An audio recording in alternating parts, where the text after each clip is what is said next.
On en vient aux vœux. Le premier concerne le développement de l'économie circulaire et il est présenté par Frédéric Badina-Servet.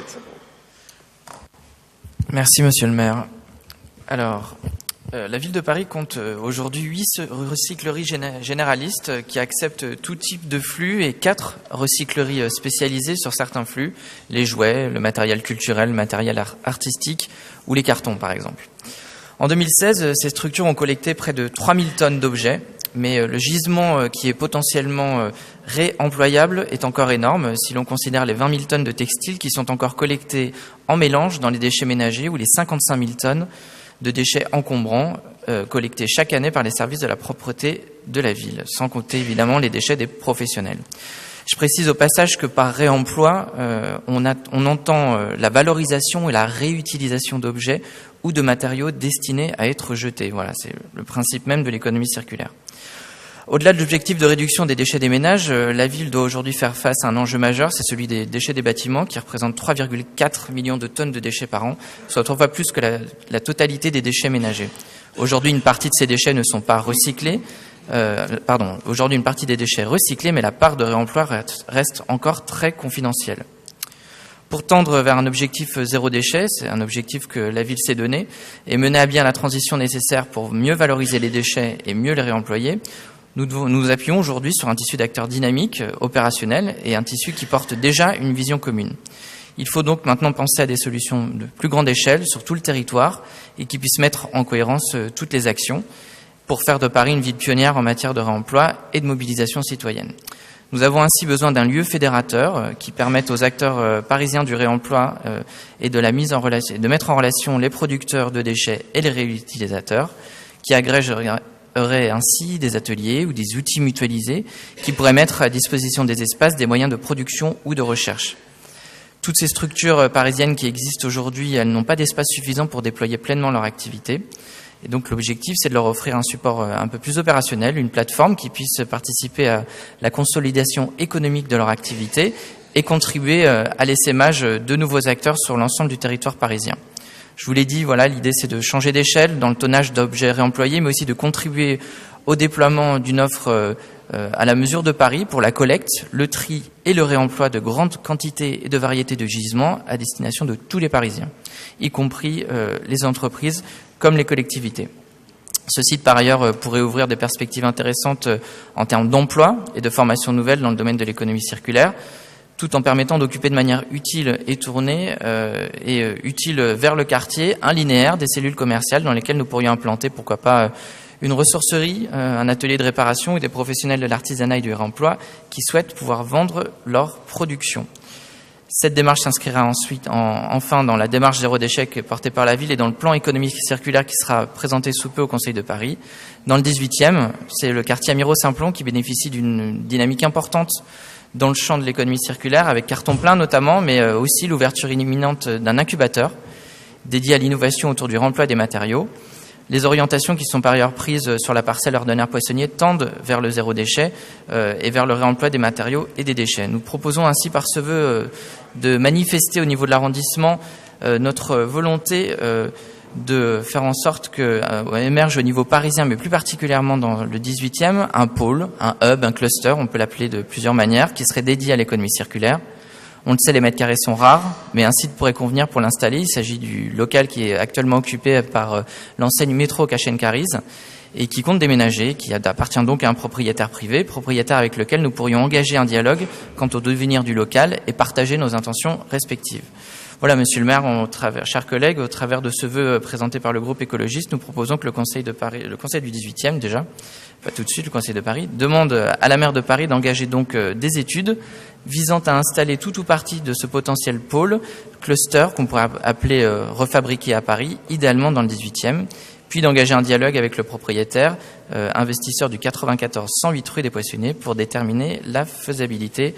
de l'implantation de ce potentiel pôle. Je vous remercie. Merci beaucoup. Je vais donner non pas la réponse, puisque Frédéric Badina-Sarpet est celui qui suit ce dossier directement dans le 18e, mais je vais lui éviter la schizophrénie de poser la question et d'apporter les réponses en même temps. Et donc je vais donner mon sentiment qui je crois est assez largement partagé, qui consiste à dire que d'une part, effectivement, ce type de structure a tout son sens dans le 18e et que nous avons vocation à accueillir ce type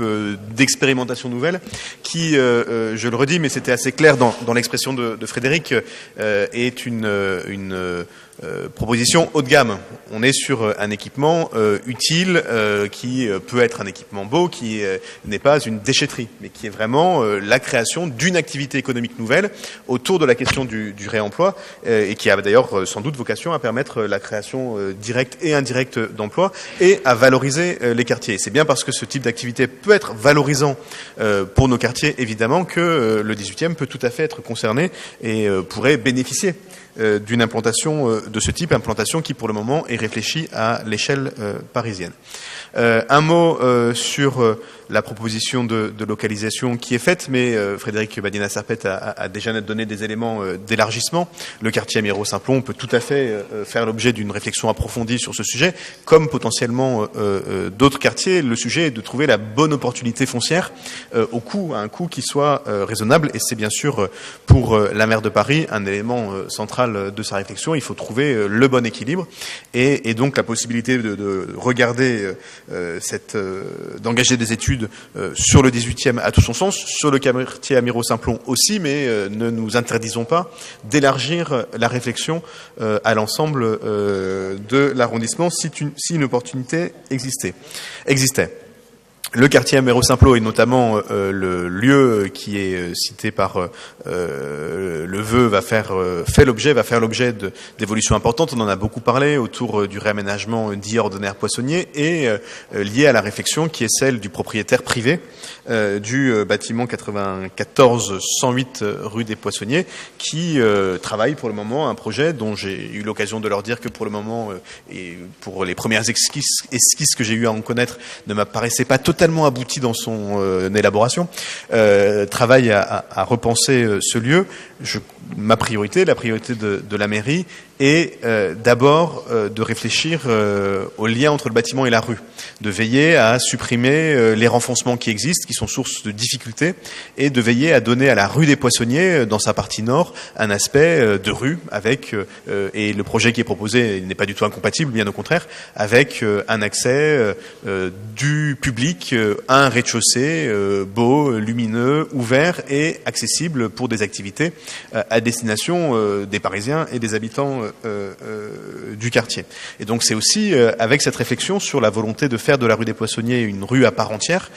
qui ressemble à n'importe quelle autre rue de Paris, qu'il faut réfléchir avec le propriétaire privé à une potentielle proposition de réoccupation du local aujourd'hui occupé par Métro Cachen-Cary. Et puis dernier élément de limite à cet avis favorable à ce vœu que je veux redire, même s'il n'empêche pas de voter ce vœu, c'est que bien sûr le propriétaire de ce bâtiment est un propriétaire privé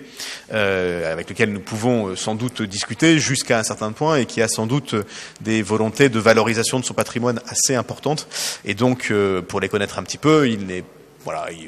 c'est des discussions qui doivent avoir lieu. C'est pas dit qu'elles aboutissent positivement, c'est pas dit qu'elles aboutissent tout court, et les possibilités d'intervention concrète de la ville de Paris en la matière sont juridiquement limitées, mais il n'empêche pas, bien au contraire, d'avoir ce dialogue. Voilà pourquoi je vous propose, avec les réserves que j'ai émises et que Frédéric Badina a en partie reprises, c'est-à-dire l'élargissement de la réflexion et le rappel que je fais à l'oral que le propriétaire investisseur du 94-108 rue des Poissonniers est un propriétaire investisseur privé qui est chez lui. Je pense que nous pouvons, si le Conseil le souhaite, voter ce vœu. Et je vais proposer à ceux qui le souhaiteraient de prendre la parole, et sinon je vais le soumettre à nos voix. Qui est pour, qui est unanimité, il en est ainsi décidé.